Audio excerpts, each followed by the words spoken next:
एक समय की बात है, एक गांव में 4 मित्र रहते थे।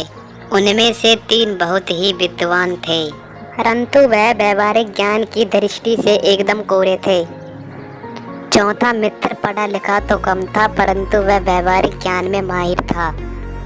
एक बार चारों मित्र अपना अपना भाग्य आजमाने राजधानी की ओर चल पड़े। रास्ते में एक जंगल आया। वहां उन्हें एक पेड़ के नीचे कुछ हड्डियां दिखाई दी।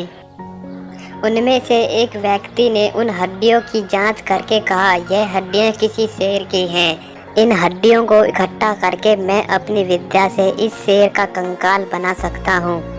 दूसरे विद्वान ने कहा, मैं अपनी विद्या से उस कंकाल पर मांस चढ़ाकर एवं रक्त से भरकर उसे खाल से ढक सकता हूँ।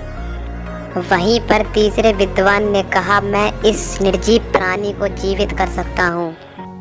व्यवहारिक ज्ञान में माहिर चौथे मित्र को अपने तीनों मित्रों की बातें सुनकर बड़ा आश्चर्य हुआ।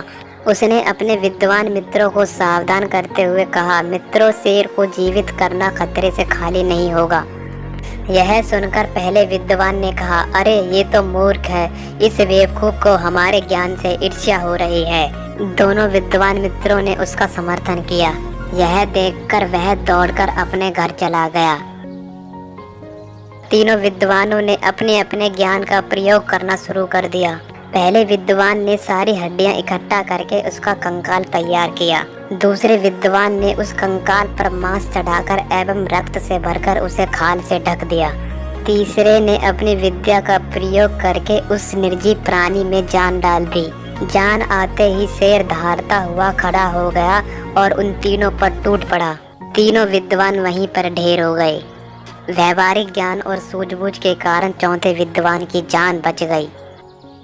ज्ञान का अव्यवहारिक उपयोग बड़ा ही खतरनाक होता है, इसलिए हमें ज्ञान का उपयोग सही जगह पर करना चाहिए।